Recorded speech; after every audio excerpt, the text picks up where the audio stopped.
कैसे हैं आप सब। आई होप कि आप सब बहुत अच्छे होंगे। दोस्तों स्वागत है आप सभी का एक बार फिर से आपके अपने चैनल रेखास ब्यूटी वर्ल्ड में। दोस्तों अगर आप मेरी इस वीडियो को फर्स्ट टाइम देख रहे हैं तो मैं आप लोगों को इस चैनल पर करवा रही हूँ फुल प्रोफेशनल ब्यूटिशियन का कोर्स, जिसमें मैं आपको स्किन, मेकअप एंड हेयर तीनों चीजों की प्रॉपर पूरी नॉलेज दे रही हूँ, थ्योरी एंड डेमो के साथ। तो दोस्तों आज की वीडियो में मैं आप लोगों को देने वाली हूँ हेयर का टॉपिक कराने वाली हूँ। हेयर में आज हम करने वाले हैं रिबॉन्डिंग की theory, step by step in detail video आज मैं आप लोगों को दूंगी रिबॉन्डिंग का, जिसमें हम जानेंगे कि व्हाट इज रिबॉन्डिंग, रिबॉन्डिंग क्या होता है, रिबॉन्डिंग हमें किस तरह के बालों पर करना चाहिए, कौन कौन से हेयर टाइप होता है जिस पर हम रिबॉन्डिंग कर सकते हैं, डिटेल बताऊंगी आज मैं आप लोगों को। देन हम जानेंगे रिबॉन्डिंग की प्रक्रिया क्या होती है, क्या प्रोसेस होता है, उसके सारे स्टेप्स बताऊंगी मैं आपको। क्लाइंट काउंसलिंग किस तरह से करनी है उसके सारे स्टेप्स बताऊंगी। देन हम बात करेंगे कि रिबॉन्डिंग करने के बाद, बालों पर हमने रिबॉन्डिंग करा लिया है, उसके बाद पोस्ट केयर क्या होती है उसके सारे स्टेप्स मैं आप लोगों को बताऊंगी। देन हम जानेंगे बेनिफिट्स क्या होते हैं, डिसएडवांटेजेस क्या होते हैं, और उसके बाद वीडियो के एंड में मैं आप लोगों को दूंगी रिबॉन्डिंग की पूरी प्रोडक्ट नॉलेज भी मैं आप लोगों को दूंगी इस वीडियो में। तो वीडियो बहुत ही इंटरेस्टिंग एंड नॉलेजेबल है, तो वीडियो को एंड तक बिना स्किप किए पूरा जरूर देखिएगा ताकि आपका कोई भी स्टेप मिस ना हो और आपको फुल डिटेल नॉलेज मिल सके और आपको रिबॉन्डिंग करने में कोई भी दिक्कत ना आए। वीडियो अच्छा लगे तो प्लीज वीडियो को ज्यादा से ज्यादा शेयर जरूर कीजिएगा ताकि ये नॉलेज और लोगों तक भी पहुंच सके जिनको इस नॉलेज की नीड है। तो चलिए फटाफट से वीडियो को स्टार्ट कर लेते हैं। सबसे पहले हम जानते हैं कि व्हाट इज रिबॉन्डिंग, रिबॉन्डिंग क्या होता है। ठीक है दोस्तों, मैं आपको हर एक चीज स्टेप बाय स्टेप सब कुछ बताऊंगी, तो वीडियो थोड़ा सा लंबा जरूर हो सकता है, उसके लिए रियली सॉरी, बट वीडियो को स्किप मत कीजिएगा, आपसे रिक्वेस्ट है, अदरवाइज आपके कुछ स्टेप्स छूट जाएंगे। ठीक है, बस ये रिक्वेस्ट है आपसे। तो दोस्तों व्हाट इज रिबॉन्डिंग, रिबॉन्डिंग क्या होता है। रिबॉन्डिंग अत्यधिक घुंघराले बालों की मूल संरचना को सीधे व्यवस्थित करने की प्रक्रिया। अब इस चीज को समझिए कि आपके जो कर्ली हेयर है, बालों का वेवी टेक्सचर है, उस वेवी टेक्सचर एंड कर्ल को आप परमानेंटली चेंज करना चाहते हैं, अपने बालों को हमेशा के लिए सीधा करना चाहते हैं। ठीक है, लेकिन उसका परमानेंट सॉल्यूशन चाहते हैं आप। ये नहीं कि आपने आयनिंग से बालों को सीधा किया, लेकिन आयनिंग से बाल जो सीधा होता है वो टेम्परेरी होता है, कुछ टाइम के लिए होता है। जैसे आप बालों को वॉश करते हैं फिर से आपके बालों में कर्ल्स आ जाते हैं, लेकिन वो आप नहीं चाहते हैं, आप चाहते हैं कि आपके बाल परमानेंट चेंज हो जाए। तो उसके लिए आप चूज कर सकते हैं रिबॉन्डिंग। रिबॉन्डिंग आपके बालों की जो मूल संरचना कैसी है, घुंघराले बाल है, आपके बालों की मूल संरचना घुंघराले है, उन मूल संरचना को सीधा आप स्ट्रेट कर देगी रिबॉन्डिंग करने की प्रक्रिया। अब ये होता कैसे है वो भी आपको पता होना चाहिए, नॉलेज होना चाहिए किस तरह से होता है। देखिए, यह डायसल्फाइड बंधन को तोड़कर बालों के आकार में स्थायी परिवर्तन लाता है। अब जो बालों में स्थायी परिवर्तन आ रहा है, हमारे बालों में हमारा इतना ज्यादा कर्ली हेयर है और वो परमानेंट स्ट्रेट हो जा रहा है, वो कैसे हो जा रहा है, इसके पीछे क्या प्रक्रिया है, क्या प्रोसेस है, वो भी आप लोगों को नॉलेज होनी चाहिए अगर आप एक अच्छे हेयर स्टाइलिस्ट बनना चाहते हैं तो। ठीक है, अब ये कैसे होता है, अगर आपने मेरे ट्राइकोलॉजी वाले वीडियोस देखे हैं तो आपको नॉलेज होगी कि मैंने उसमें आप लोगों को बॉन्ड्स के बारे में बताया था। अगर आपने नहीं देखे तो लिंक डिस्क्रिप्शन बॉक्स में दे दूंगी, एंड प्ले लिस्ट में प्रोफेशनल हेयर कोर्स करके प्ले लिस्ट है, उसमें सारे वीडियोज है, वो जरूर देख लीजिएगा, आपको हेयर की बहुत अच्छी नॉलेज मिल जाएगी, तो वो जरूर देख लीजिएगा। तो उसमें मैंने आपको बॉन्ड्स बताए थे, जिन लोगों ने वीडियोस देखे हैं उनको बॉन्ड्स की नॉलेज होगी। हमारे 3 बॉन्ड्स थे, hydrogen bond, salt bond and disulphide bond. ठीक है, जो हाइड्रोजन बॉन्ड होता है वो हमारा वीक एंड टेम्परेरी बॉन्ड होता है, जो कि वाटर एंड थर्मल स्टाइलिंग से डिसॉल्व होता है। जैसे कि हम थर्मल स्टाइलिंग में हमारा आयनिंग, हम बालों पर आयनिंग करते हैं तो वो आयनिंग हमारे हाइड्रोजन बॉन्ड को डिसॉल्व करता है, बस हाइड्रोजन बॉन्ड तक ही पहुंचता है, और हाइड्रोजन हमारा वीक एंड टेम्परेरी होता है। तो थर्मल स्टाइलिंग कर रहे हैं, आयनिंग कर रहे हैं, तो हमारा बाल जो है कुछ टाइम के लिए, टेम्परेरी पीरियड के लिए स्ट्रेट हो जाता है। ठीक है, नेक्स्ट है हमारा सॉल्ट बॉन्ड। सॉल्ट बॉन्ड भी हमारा वीक एंड टेम्परेरी होता है। अगर हमारे हेयर्स का पीएच लेवल जो है गड़बड़ हो रहा है तो हमारा सॉल्ट बॉन्ड डिसॉल्व होता है। लेकिन हमारा जो डाइसल्फाइड बॉन्ड था, ये जिस बॉन्ड की हम बात कर रहे हैं, डाइसल्फाइड बॉन्ड हमारा स्ट्रॉन्ग एंड परमानेंट होता है। इसको ये ना तो वाटर से डिसॉल्व होगा ना ही थर्मल स्टाइलिंग से डिसॉल्व होगा। अगर आप परमानेंट चेंज चाहते हैं, ये डाइसल्फाइड बॉन्ड हमारा स्ट्रॉन्ग एंड परमानेंट, अगर बालों में परमानेंट चेंज चाहते हैं आप तो हमें इसे ब्रेक करना पड़ेगा। इसीलिए देखिए यहाँ पे लिखा हुआ है कि डाइसल्फाइड बंधन को तोड़कर बालों के आकार में स्थायी परिवर्तन ला देता है। अगर आप बालों में परमानेंट चेंज चाहते हैं तो हमें डाइसल्फाइड बंधन को, बॉन्ड को तोड़ना पड़ेगा, और ये सिर्फ पॉसिबल होगा केमिकल से।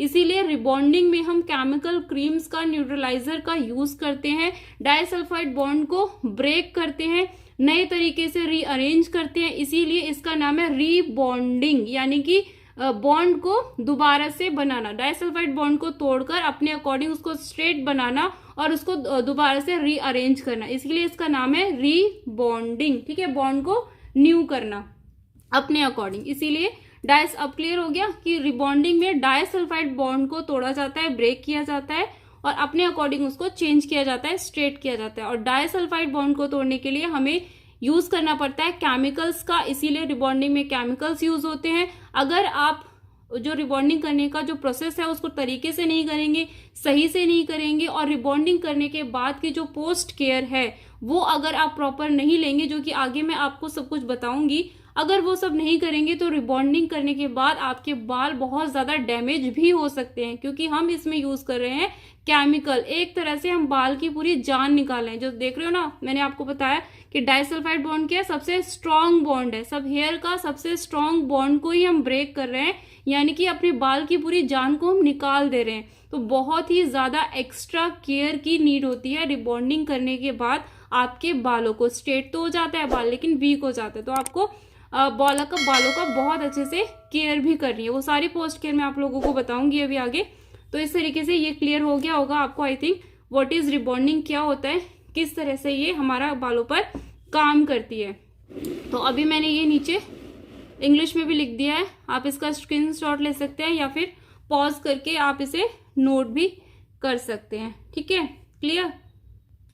नेक्स्ट है दोस्तों हमारा which hair type is suitable for rebonding. Rebonding करने के लिए कौन सा हेयर टाइप उपयुक्त होता है, मतलब किस तरह के बालों पर आपको रिबॉन्डिंग करना चाहिए, कौन सा बाल हमारे रिबॉन्डिंग करने के लिए सही होता है। ठीक है, तो सबसे पहला तो है हमारा एक्सट्रीमली कर्ली हेयर, अत्यधिक घुंघराले बाल, जो बहुत ज्यादा कर्ली हेयर होते हैं। नेचुरली ऐसे लग रहा होता है कि पमिंग कराई होती है, लेकिन पमिंग नहीं कराई हुई होती है, उनके नेचुरली बाल इतने कर्ली होते हैं।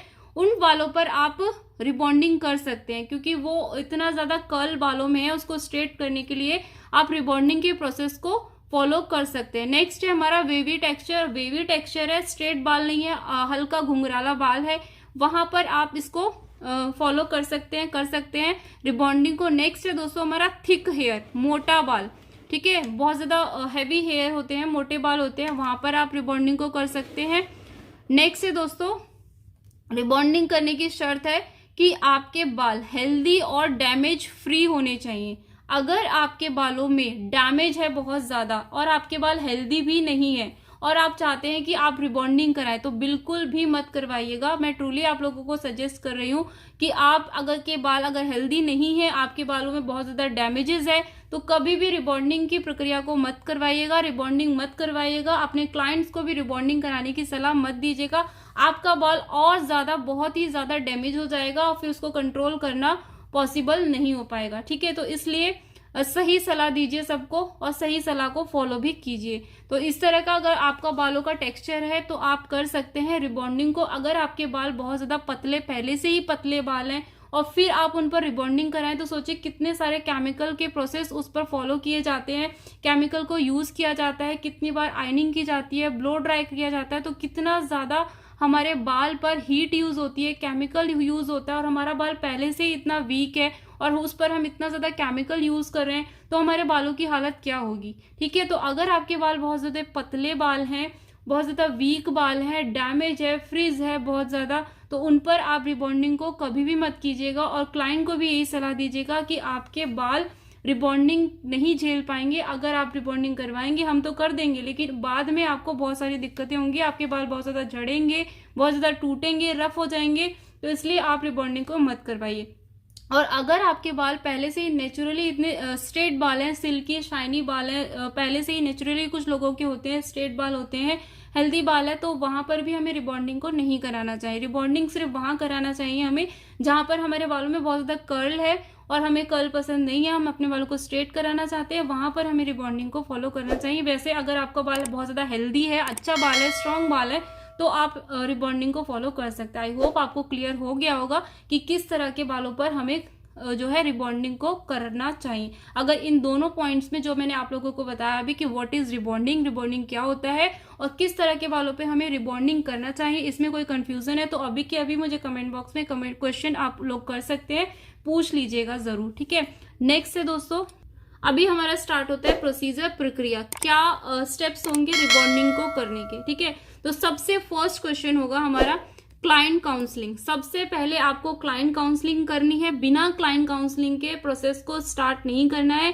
डायरेक्ट क्लाइंट आया, आपने ना बालों को देखा, कुछ किया ना, क्लाइंट से कुछ पूछा और डायरेक्ट रिबॉन्डिंग स्टार्ट कर दी, आप क्लाइंट के बालों को डैमेज कर देंगे, आपके क्लाइंट के बाल डैमेज हो सकते हैं। तो प्लीज प्लीज प्लीज सबसे पहले क्लाइंट काउंसलिंग जरूर कर लीजिएगा रिबॉन्डिंग के प्रोसेस को स्टार्ट करने से पहले। ठीक है, तो सबसे पहले क्लाइंट काउंसलिंग में आप लोगों के क्वेश्चंस होते हैं कि मैम हम क्लाइंट काउंसलिंग करें तो क्या पूछे क्लाइंट से, वो भी मैंने आज आपके लिए पूरा नोट बना दिया है। तो सबसे पहले तो आप नाम ही पूछेंगे क्लाइंट का, फिर उसके बाद आप क्लाइंट से पूछेंगे कि पहले कोई केमिकल सर्विस ली है उन्होंने, मतलब कि पहले से कोई कलर वगैरह करवाया है किसी तरह का उन्होंने, कोई पहले प्रीवियस उन्होंने रिबॉन्डिंग, केराटिन, स्मूथनिंग वगैरह तो कुछ नहीं करवाया, अभी करवाया भी है तो कितने टाइम पहले करवाया, अभी जस्ट हाल फिलहाल में करवाया तो वहां पर भी आपको रिबॉन्डिंग नहीं फॉलो करना है। तो टाइम पीरियड भी उनसे साथ के साथ पूछ लेना है और क्लाइंट को ये बोल देना है कि अगर आप इसमें कुछ भी झूठ बोलेंगे तो नुकसान आपका ही होगा, आपके बालों को प्रॉब्लम होगी, आपके बालों में दिक्कत होगी, इसलिए जो कुछ भी बोलना पूरा सच सच बोलना।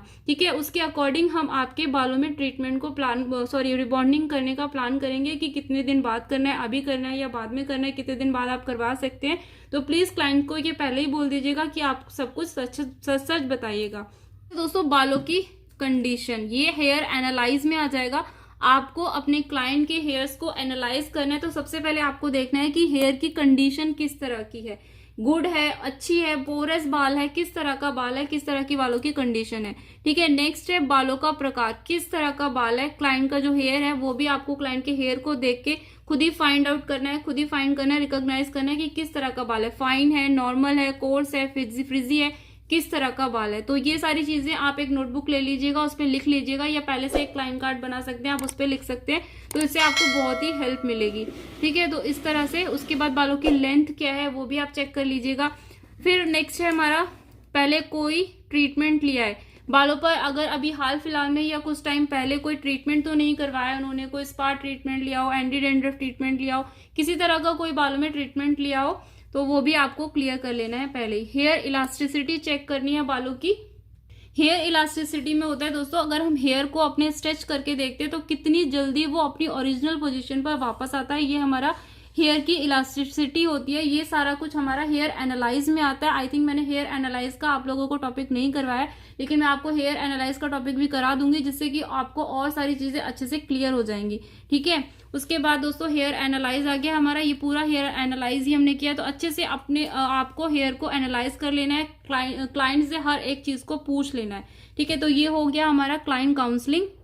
तो अभी हम स्टार्ट करते हैं दोस्तों अपना प्रोसीजर रिबॉन्डिंग करने का। तो सबसे पहले क्या करना है, आपने क्लाइंट काउंसलिंग कर लिया, आप रेडी हैं रिबॉन्डिंग को करने के लिए। तो सबसे पहले क्लाइंट की ड्रेपिंग कर लीजिए। नेक्स्ट आपको बालों को क्लैरिफाइंग शैम्पू या फिर प्यूरिफाइंग शैम्पू से आपको बालों को वॉश करना है। क्लैरिफाइंग एंड प्यूरिफाइंग शैम्पू से क्यों करना है, क्योंकि आपको बालों को एंड स्कैल्प को अच्छे से क्लीन करना है। बालों में किसी भी तरह की कोई भी इम्प्योरिटीज, धूल मिट्टी, डस्ट रहना नहीं चाहिए और ना ही स्कैल्प पे। तो आपको अच्छे से बालों को वॉश करना है और अच्छे से ही बालों में से शैम्पू को भी क्लीन करना है। शैम्पू करने का प्रोसीजर मैंने पूरा आप लोगों को बताया है, उसी प्रोसीजर को फॉलो करते हुए आपको शैम्पू को कर लेना है। अगर आपको नीड है तो आप सेकंड टाइम शैम्पू कीजिए। अगर बाल बहुत ज्यादा गंदा है, बहुत ज्यादा डस्ट, मिट्टी, धूल, चिपचिपा बाल है तो आप उसको सेकंड टाइम भी जरूर क्लीन कर लीजिएगा, लेकिन बालों को हमें अच्छे से क्लीन करना है। ठीक है, उसके बाद दोस्तों टॉवल ड्राई कर लीजिए। टॉवल ड्राई करने के बाद आपको करना है ब्लो ड्राई, 100% ब्लो ड्राई करना है। मतलब आपके बाल जो है बिल्कुल ही सूखे हुए होने चाहिए, आपका बाल बिल्कुल भी गीला नहीं होना चाहिए। गीले बालों पर आप क्रीम को यूज करेंगे तो वो काम अच्छे से नहीं करेगी, इसीलिए आपका जो बाल है वो 100% ड्राई होना चाहिए। ठीक है, ध्यान रखिएगा। नीचे गर्दन की साइड हमारे बाल अक्सर गीले रह जाते हैं, तो आपको 100% लिखा है, इसका मतलब बालों को पूरी तरीके से सुखा लेना है। उसके बाद अगर आपको लग रहा है कि जरूरत है तो आयनिंग कर लीजिए। जरूरत कहाँ पर होगी, जैसे कि आपका एक्सट्रीमली कर्ली हेयर होता है, ठीक है, बहुत ही ज्यादा कर्ली हेयर है, वहां पर आपको आयनिंग करनी है ब्लो ड्राई के बाद। लेकिन आपका हेयर जो हल्का सा वेवी टेक्सचर है, पहले से ही स्ट्रेट है, हेल्दी हेयर है, बट वो अपने हेयर को और ज्यादा फाइन लुक देने के लिए, शाइनी लुक देने के लिए, स्ट्रेट लुक देने के लिए रिबॉन्डिंग करा रहे हैं, वहां पर हमें ब्लो ड्राई के बाद आयनिंग करने की नीड नहीं पड़ेगी। आप ब्लो ड्राई अच्छे से कर दीजिएगा, उतना काफी है। ठीक है, उसके बाद दोस्तों हमें अपने बालों को डिवाइड कर लेना है 4 सेक्शंस में। 4 सेक्शंस में आप अपने बालों को क्लाइंट के बालों को डिवाइड कर लीजिए, बांट दीजिए। उसके बाद दोस्तों हमें क्या करना है, सेक्शंस में डिवाइड करने के बाद हमें क्या करना है, नेप एरिया से हमें स्टार्ट करना है। जो गर्दन के पीछे हमारा नेप एरिया होता है वहां से हमें 1 इंच का सेक्शन लेना है। 1 इंच का सेक्शन लेके हमारी जो रिबॉन्डिंग क्रीम है उसको अप्लाई करना है ब्रश की हेल्प से, अच्छे से कॉम्ब करते हुए, ठीक है। अच्छे से उसको इमल्सीफाई करना है ताकि हर एक बाल में आपकी जो क्रीम है वो इक्वली अच्छे से लग जाए। ओके, तो ये हो गया क्लियर। उसके बाद हमें क्या करना है, नेक्स्ट इस चीज का आपको ध्यान रखना है, जब आप क्रीम की एप्लीकेशन कर रहे हैं तो आपकी जो रूट्स है ना, बालों की जड़ से आधा इंच का सेक्शन हमें छोड़कर क्रीम लगानी है। रूट से हमें नहीं लगाना है क्योंकि हम केमिकल का यूज कर रहे हैं, ठीक है। बॉन्ड को ब्रेक करें, ध्यान रखिएगा, बॉन्ड डाइसल्फाइड बॉन्ड को ब्रेक करने के लिए हम रिबॉन्डिंग क्रीम की एप्लीकेशन कर रहे हैं, तो आपको रूट से नहीं लगानी है। हर एक चीज क्लियर होनी चाहिए कि आपको रूट से क्यों नहीं लगानी। अगर रूट से लगा देंगे तो क्या होगा, हमारा वहां का बॉन्ड भी ब्रेक हो जाएगा, जो कि हमें नहीं करना। रूट से हमें अपने बाल को वीक नहीं करना है, तो रूट से प्लीज मत लगाइएगा। रूट से आधा इंच का सेक्शन छोड़ दीजिएगा और उसके नीचे से हमें क्रीम की एप्लीकेशन करनी है, इसलिए मैंने लिख दिया है यहाँ पर ताकि आप लोगों को ध्यान में रहे।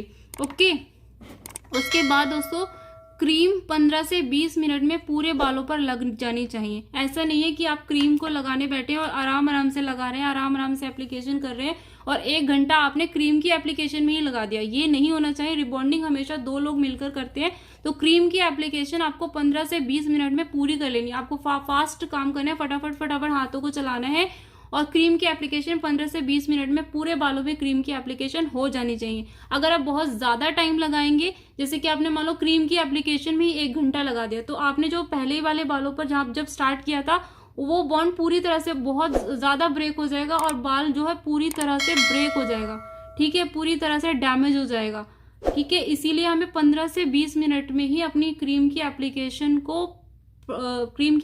के प्रोसेस को कंप्लीट कर लेना है। दोस्तों आपने क्रीम की एप्लीकेशन कर दी। क्रीम की एप्लीकेशन कंप्लीट करने के 10 मिनट के बाद ही आपको विजुअल चेक करना है। विजुअल चेक मतलब आपको बालों को देखकर चेक करना है कि हमारा बाल का जो बॉन्ड है वो डिसॉल्व हुआ है या नहीं हुआ है। आपको बहुत ज्यादा टाइम वेट नहीं करना है, 10 मिनट के बाद ही चेकिंग करनी स्टार्ट कर देनी है। अब चेक करने के प्रकार, टाइप्स ऑफ चेकिंग, किस तरह से चेक करेंगे आप। 10 मिनट के बाद हमें विजुअल चेक करना है, तो चेक किस तरह से करेंगे, कैसे पता चलेगा हमें कि हमारे हेयर में जो हम बॉन्ड को डिसॉल्व कर रहे हैं वो डिसॉल्व हुआ है या नहीं हुआ है। तो सबसे टाइप्स ऑफ चेकिंग हमारे 3 तरह के मेथड है। सबसे फर्स्ट है हमारा स्ट्रेचिंग और throwback, stretching and throwback. Stretching and throwback में क्या होता है कि जब आप अपने बाल को स्ट्रेच करते हैं, ठीक है, बाल को खींचते हैं, इस तरह से आपने एक बाल लिया और बाल को इस तरह से खींचा, खींचने के बाद जब यहाँ से बाल को आप छोड़ देते हैं, यहाँ से आपने पकड़ा हुआ है, तो जब बाल को आप छोड़ देते हैं तो जितना बड़ा बाल होता है उसका आधा रह जाता है। आधा रह जाने के बाद वो इस तरह से टेलीफोन की जो वायर होती है हमारी, इस तरह से उसमें कर्ल्स आ जाता है। ये देखिए जिस तरह से ये मैंने बनाया, इस तरह से अगर आपका बाल हो गया, आधा बाल रह गया,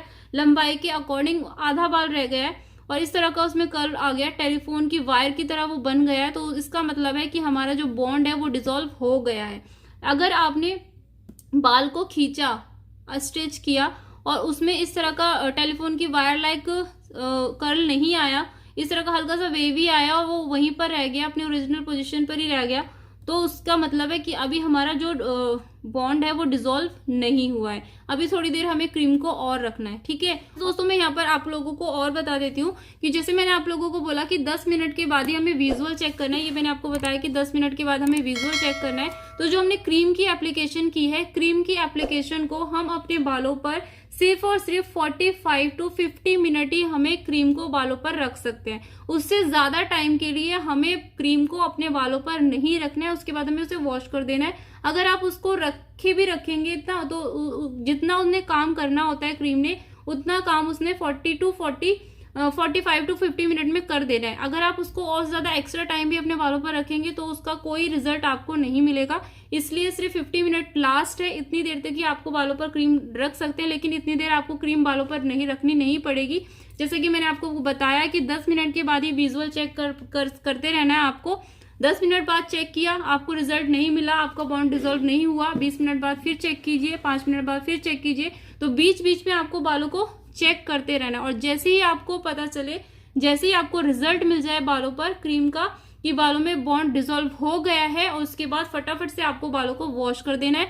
फिर आपको क्रीम को वहां पर नहीं रखना है, ठीक है। कुछ लोगों के जो हेयर्स होते हैं उन पे बहुत जल्दी रिजल्ट मिल जाता है। लेकिन हम क्या करते हैं, कई बार क्या होता है, गलती हो जाती है, हम चेक नहीं करते हैं, हम टाइम का वेट करते रहते हैं कि क्रीम की एप्लीकेशन का टाइम जो है वो 45 to 50 मिनट है, इतनी देर तक ही हमें बालों पर क्रीम को रखना है। तो उनका बाल जो है बिल्कुल ही डैमेज हो जाता है, बॉन्ड पूरी तरह से खराब हो जाता है, पूरी तरह से ब्रेक हो जाता है। ठीक है, तो हमें क्या करना है, चेक करते रहना है बीच बीच में, और जैसे ही हमें फटाफट से पता चले कि बॉन्ड हमारा ब्रेक हो गया है और डिसॉल्व हो गया है, तो हमें फटाफट से जो क्या करना है, बालों को वॉश कर लेना है, क्रीम को हटा देना है अपने बालों पर से। तो बीच बीच में इसीलिए हमें चेक करते रहना है, इस चीज का आपको ध्यान रखना। तो फर्स्ट मेथड ये हो गया चेकिंग करने का। नेक्स्ट है दोस्तों हमारा नॉट चेकिंग। नॉट चेकिंग कैसे करनी है, आपको एक बाल लेना है, एक बाल लेने के बाद उसमें एक गांठ लगानी है।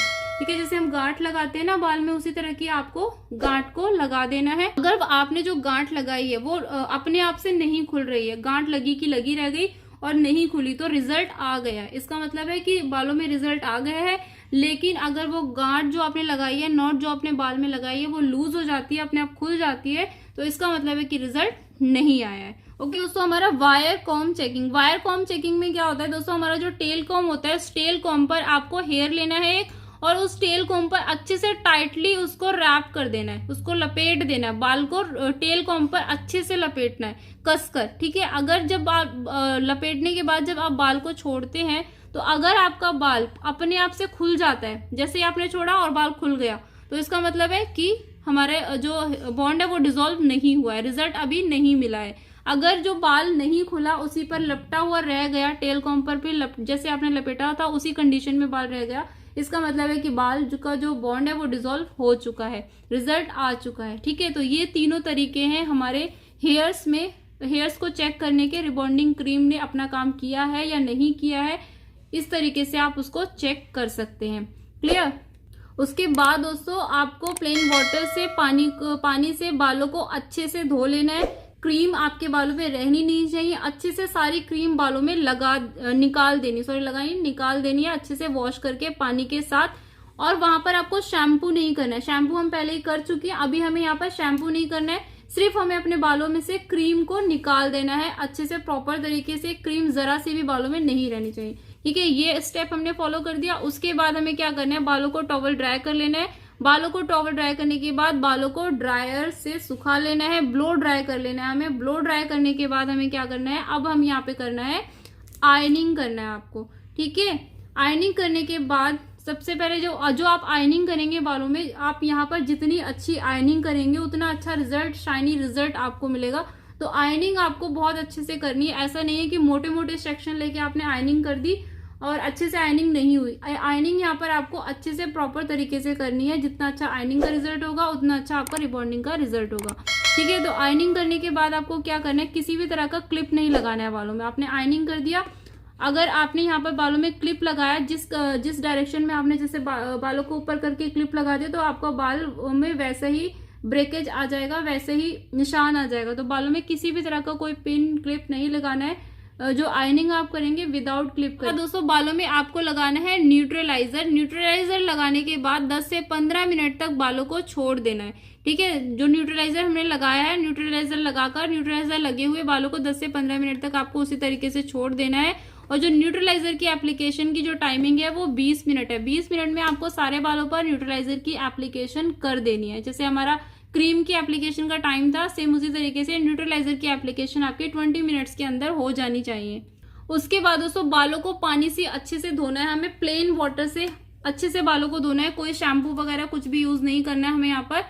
अच्छे से बालों को धोने के बाद न्यूट्रलाइजर को अच्छे से निकाल देने के बाद बालों में हमें लगाना है मास्क। मास्क कौन सा यूज करना है वो भी हमें प्रोडक्ट नॉलेज में आपको बता दूंगी अभी लास्ट में वीडियो के। मास्क लगाना है आपको, मास्क लगाकर 10 से 15 मिनट के लिए छोड़ देना है। मास्क जब आप लगाएंगे हेयर में तो अच्छे से एक एक बाल पर आपको अच्छे से इमल्सिफाई करना है ताकि आपको आपके हेयर्स को मॉइस्चर मिल सके। तो मास्क को आपको अच्छे से लगाना है, बिना मास्क के बालों को इस तरीके से नहीं छोड़ना है, मास्क जरूर लगाना है और अच्छे से इमल्सिफाई करते हुए लगाना है। और लगाने के बाद 10 से 15 मिनट के लिए मास्क के साथ बालों को छोड़ देना है। मास्क को छोड़ दिया हमें, 10 से 15 मिनट हो गए। उसके बाद हमें बालों को रिंस कर लेना है, बालों को धो लेना है प्लेन पानी से, वाटर से। कोई शैम्पू हमें यहाँ पर भी यूज नहीं करना है। उसके बाद दोस्तों टॉवल ड्राई करना है हमें। टॉवल ड्राई करने के बाद बालों में अच्छे से सीरम लगाना है। सीरम लगाने के बाद फिर से हमें ब्लो ड्राई करना है। ओके, अच्छे से ब्लो ड्राई कर देना है तो आपके बालों में रिजल्ट आपको मिल जाएगा। आपके बाल बिल्कुल स्ट्रेट हो जाएंगे, शाइनी लुक आएगा, बिल्कुल मुलायम, सॉफ्ट, सिल्की, स्मूथ, शाइनी आपके बाल हो जाएगा इस प्रोसेस को फॉलो करने के बाद। अभी इंपॉर्टेंट नॉलेज बाकी है, तो चलिए देखते हैं अभी क्या बाकी है। तो अभी है दोस्तों हमारी रिबॉन्डिंग करने के बाद की पोस्ट केयर। ये दोस्तों रिबॉन्डिंग करने से भी ज्यादा इंपॉर्टेंट चीज है। तो ये सारी जो मैं आप लोगों को बताऊंगी अभी पोस्ट केयर, वो आपको क्लाइंट को पहले ही बता देनी है। आप उनसे पूछ लीजिए पहले ही कि ये सारी चीजें आप फॉलो कर पाएंगे। अगर कर पाएंगे तभी आप रिबॉन्डिंग करवाइए, नहीं तो फिर आप मेरे पास शिकायत लेके आएंगे कि रिबॉन्डिंग कैसा रिबॉन्डिंग किया था आपने, मेरे बाल बहुत ज्यादा झड़ रहे हैं, मेरे बाल बहुत ज्यादा रफ हो गए हैं, मेरे बाल बहुत ज्यादा ड्राई हो रहे हैं। क्योंकि काफी सारे नहीं, बहुत सारे, ज्यादातर लोगों की शिकायत होती है कि रिबॉन्डिंग कराने के बाद हमारे बाल बहुत ज्यादा डैमेज हो गए, हमारे बाल बहुत ज्यादा रफ हो गए, बहुत ज्यादा बाल टूट रहे हैं, झड़ रहे हैं, इतने पतले से बाल हो गए हैं। तो पहले ही क्लाइंट को आप पोस्ट केयर बाद में बताने से अच्छा है कि आप क्लाइंट को पोस्ट केयर पहले ही बता दीजिए और उनसे पूछ लीजिए कि आप फॉलो कर पाएंगे, तभी आप रिबॉन्डिंग करवाइए। अदरवाइज मेरे पास शिकायत लेकर मत आइएगा, ठीक है। तो चलिए देख लेते हैं क्या क्या चीजें हैं पोस्ट केयर में। तो रिबॉन्डिंग करने के 3 दिन बालों को ना धोएं। जैसे आपने रिबॉन्डिंग कराया, रिबॉन्डिंग करने के बाद आपको 3 दिन तक बालों पे पानी को नहीं डालना है, पानी के टच में नहीं लाना है, गर्म पानी का तो बिल्कुल भी यूज नहीं करना है। तो do not wash here for 3 days, 3 दिन तक बालों को नहीं धोना है। उसके बाद दोस्तों नेक्स्ट है बालों को कसकर नहीं बांधना है। जैसे हमने बालों को पकड़ा, काम कर रहे हैं, किचन में काम कर रहे हैं, बालों को पकड़ा, जूड़ा बना लिया, पोनी बना ली, वो सब आपको नहीं करना है। किचन में भी काम कर रहे हैं तो आपको बालों को खुला ही छोड़ना पड़ेगा, ठीक है। और किचन में भी काम कर रहे हैं तो बहुत ज्यादा हीट में आपको नहीं काम करना है, क्योंकि आपके बालों में स्वेटिंग नहीं आनी चाहिए, बालों में पसीना नहीं आना चाहिए। तो ये चीज भी आप उनको क्लियर कर दीजिएगा। उसके बाद दोस्तों बालों को धोने के लिए गर्म पानी का उपयोग ना करें। जैसे 3 दिन बाद हम बालों को धोएंगे तो बालों को धोने के लिए 3 दिन के बाद ही नहीं, बालों को आपको गर्म पानी से धोना ही नहीं है। बालों को बिल्कुल भी गर्म पानी यूज हमें नहीं करना है, क्योंकि बाल अभी हमारा वीक हो गया है, ठीक है। Don't use hot water.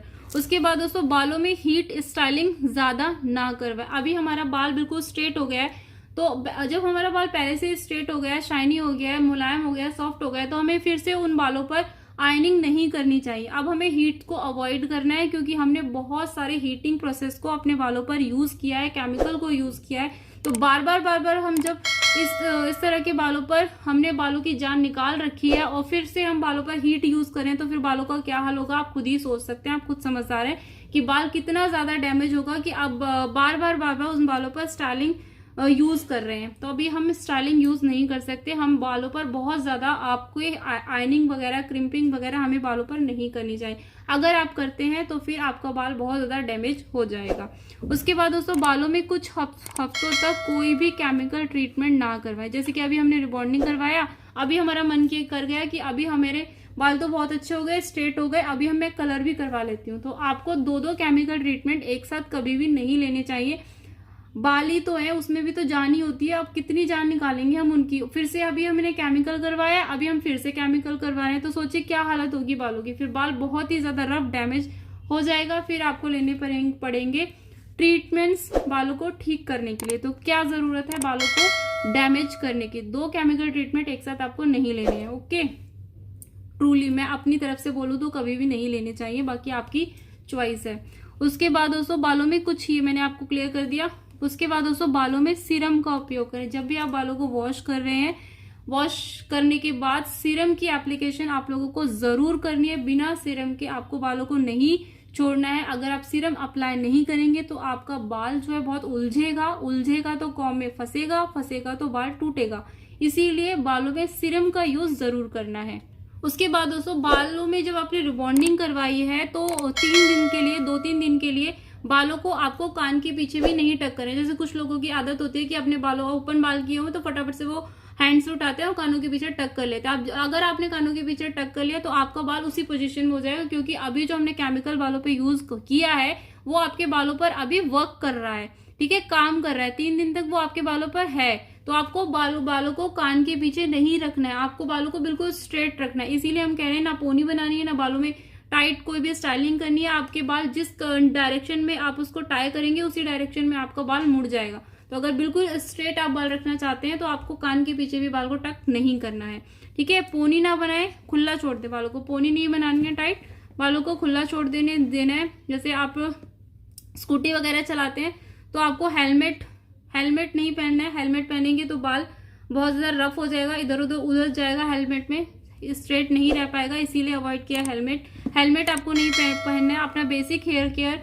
Follow करें। आपका जो बेसिक हेयर केयर रिजीम है उसको आपको फॉलो करना है, छोड़ना नहीं है। जैसे कि 3 दिन के बाद आपको शैम्पू करना है, सीरम यूज करना है, मास्क लगाना है, कंडीशनर यूज करना है। आपको जो बेसिक रिजीम है उसको आपको छोड़ना नहीं है, फॉलो करना है। उसके बाद सुनिश्चित करें कि बिस्तर पर बाल सीधे रहे। जैसे कि सोने जाएंगे तो सोने के टाइम भी आपको ये कोशिश ना करें कि मैं बन बना लेती हूँ, बालों को टाई कर लेती हूँ, वहां पर भी आपको बालों को ओपन ही छोड़ना पड़ेगा। और कोशिश करिए कि बालों को बेड से नीचे लटका कर सोइए तो ज्यादा बेस्ट रहेगा, बाल उलझेगा नहीं, फंसेगा नहीं और स्ट्रेट रहेगा। उसके बाद गर्मी से दूर रहें। गर्मी से दूर इसीलिए रहें ताकि बालों में स्वेटिंग ना आए। जितना हो सके एसी में रहें। अगर गर्मियों में करवा रहे हैं तो बालों में स्वेटिंग को ना आने दें।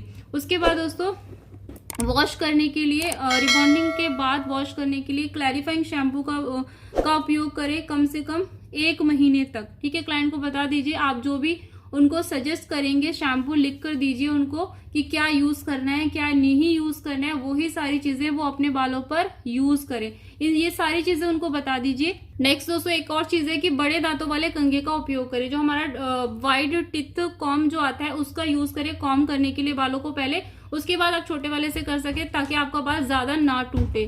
तो दोस्तों ये सारी चीजें आप लोग क्लाइंट को पहले ही बता दीजिए, उनसे पूछ लीजिए कि आप ये सारी चीजें फॉलो कर पाएंगे तो ही आप रिबॉन्डिंग करवाइए, अदरवाइज आप रिबॉन्डिंग मत करवाइए, फिर आपका बाल डैमेज होगा और आप हमारे पास आएंगे शिकायत लेके। तो वो सारी चीजें हम नहीं चाहते। तो पहले ही हमने आप लोगों को बता दीजिए उनको, और पहले उनसे सारी चीजें पूछ लीजिए। ठीक है, इसीलिए बहुत सारे लोग होते हैं बाद में वो पोस्ट केयर फॉलो करते नहीं है, जो सा मर्जी शैम्पू यूज करते हैं, कोई सीरम यूज नहीं करते, कोई मास्क यूज नहीं करते, फिर उनके बाल इतने ज्यादा रफ, इतने ज्यादा डैमेज हो जाते हैं, इतने ज्यादा टूटते हैं, इतने ज्यादा झड़ते हैं, और फिर वो शिकायत लेकर आते हैं कि किस तरह का रिबॉन्डिंग किया था, कैसा रिबॉन्डिंग किया था, हमारे बाल इतने ज्यादा डैमेज हो गए। तो आप पहले ही उन्हें सारी चीजें क्लियर कर दीजिए ताकि वो आप लोगों के पास शिकायत लेकर ना आए या किसी और से भी शिकायत ना करें।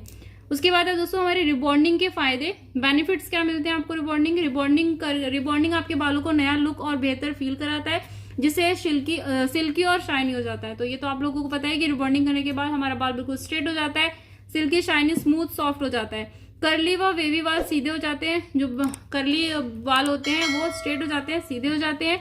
यह रोज की हेयर स्ट्रेटनिंग के झंझट से छुटकारा दिलाता है। आपको रोज बालों में आयनिंग को नहीं करना पड़ता है, क्योंकि अभी यहाँ पर आपके बालों में परमानेंट स्ट्रेटनिंग हो जाती है। तो रोज आपको जो है स्ट्रेटनिंग का यूज नहीं करना पड़ता है, आयनिंग का यूज नहीं करना पड़ता। तो ये बेनिफिट्स आपको मिलते हैं रिबॉन्डिंग के। अब क्या क्या डिसएडवांटेजेस है हमारे रिबॉन्डिंग कराने के। अभी प्रोडक्ट नॉलेज बाकी है तो वीडियो को एंड तक पूरा जरूर देखिएगा प्लीज। उसके बाद रिबॉन्डिंग के दुष्प्रभाव क्या होते हैं। बालों का टूटना, अगर आप पोस्ट केयर अच्छे से नहीं करेंगे तो आपको बाल ब्रेक हो सकता है, बाल झड़ सकते हैं, महंगा रख रखाव है, एक्सपेंसिव मेंटेनेंस है। जैसे कि मैंने आपको बताया कि आपको मास्क, सीरम, शैम्पू हर चीज यूज करनी पड़ेगी, थोड़ा सा एक्सपेंसिव हो जाता है ये।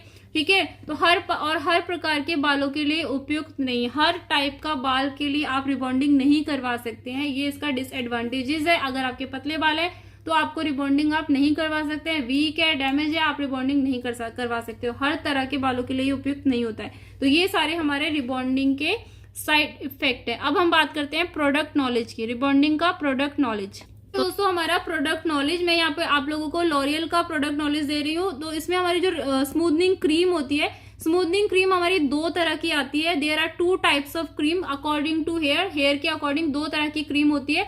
आपको हेयर के अकॉर्डिंग चूज करना पड़ता है कि आपको दोनों में से कौन सी हेयर किस तरह के बालों पर लगानी है। तो वो भी मैं आप लोगों को बता देती हूँ। तो फर्स्ट है हमारा एक्स्ट्रा रेजिस्टेंस जो क्रीम होती है वो आपको किस तरह के बालों पर लगानी है, वो आपको लगानी है वर्जिन हेयर पर। वर्जिन हेयर आप लोगों को पता होगा सबको कि वर्जिन हेयर वो होता है जिस पर किसी भी तरह का कोई केमिकल ट्रीटमेंट कभी भी नहीं करवाया है, वो हमारा वर्जिन हेयर होता है। किसी भी तरह का कोई कलर, कोई रिबॉन्डिंग, कोई स्मूथनिंग, कोई केराटिन ट्रीटमेंट कुछ भी नहीं करवाया हमने, वो हमारा वर्जिन हेयर होता है। वर्जिन हेयर होगा तो स्ट्रॉन्ग हेयर होगा। एक्स्ट्रा रेजिस्टेंस जो क्रीम होती है वो थोड़ी सी स्ट्रॉन्ग होती है दूसरी वाली क्रीम से। ठीक है, तो इसीलिए वर्जिन हेयर है हमारा, स्ट्रॉन्ग हेयर है, तो हमें यूज करना है एक्स्ट्रा रेजिस्टेंस क्रीम। ठीक है, उसके बाद हीना कोटेड हेयर है। अगर आपका हीना, आप बालों में मेहंदी यूज करते हैं, मेहंदी लगा हुआ बाल है, तो वहां पर आपको ये वाली क्रीम यूज करनी है। आपका हेयर जो है स्ट्रॉन्ग हेयर है, काफी थिक हेयर है, मोटा हेयर है, स्ट्रॉन्ग है, हेल्दी है, वहां पर आपको ये यूज करनी है। कोर्स हेयर है तो आपको यूज करनी है एक्स्ट्रा रेजिस्टेंस क्रीम, ठीक है। तो ये होगी फर्स्ट वाली।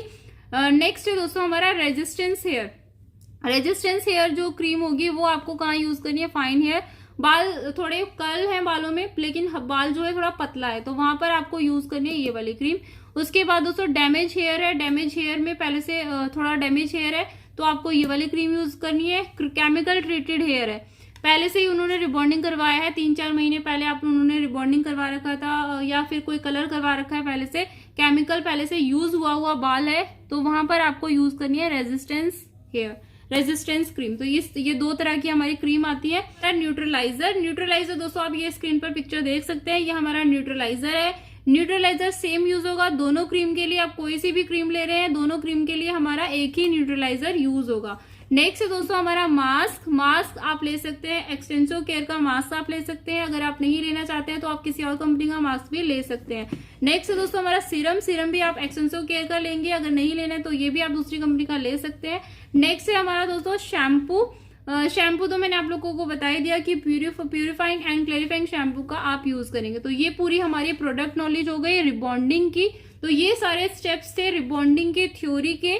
आई होप कि आपको सारे स्टेप अच्छे से क्लियर हुए होंगे। आपका कोई भी स्टेप क्लियर नहीं हुआ है, आपका कोई डाउट है, आपको कुछ पूछना है, आपको कोई चीज इसमें से समझ नहीं आई है तो मुझे कमेंट बॉक्स में कमेंट करके जरूर पूछेगा। मैं आपके क्वेश्चंस का आंसर करने की पूरी कोशिश करूंगी अपनी तरफ से, तो कमेंट करके जरूर पूछेगा। और वीडियो अच्छा लगा हो तो प्लीज मुझे वीडियो को लाइक जरूर कीजिएगा और मुझे कमेंट करके भी जरूर बताइएगा कि आज का वीडियो आपको रिबॉन्डिंग की थ्योरी का वीडियो आप लोगों को कैसा लगा। मुझे बहुत ही मोटिवेशन मिलेगा आपके कमेंट्स को पढ़कर, तो प्लीज कमेंट जरूर कीजिएगा, वीडियो को लाइक जरूर कीजिएगा और प्लीज आपसे रिक्वेस्ट है कि वीडियो को ज्यादा से ज्यादा शेयर जरूर कीजिएगा ताकि ये नॉलेज और लोगों तक भी पहुंच सके और उनकी भी हेल्प हो सके। तो वीडियो को फ्रेंड्स में अपने शेयर जरूर कीजिएगा। चैनल को सब्सक्राइब नहीं किया है तो चैनल को सब्सक्राइब भी कर लीजिए। आप किस बात का वेट है, फटाफट से सब्सक्राइब करके पास ही बने बेल आइकन को प्रेस करके और पे क्लिक कर लीजिए ताकि आपको मेरे आने वाले सारे वीडियोस के नोटिफिकेशन मिलते रहेंगे और आपको कोई भी वीडियो मिस नहीं होगा। थैंक यू सो मच पूरा वीडियो देखने के लिए। जल्दी मिलते हैं अपने नेक्स्ट वीडियो में, तब तक ख्याल रखिए अपना और अपनों का, यूं ही प्यार बांटते हैं। Take care, thanks for watching, love you all, bye bye, take care.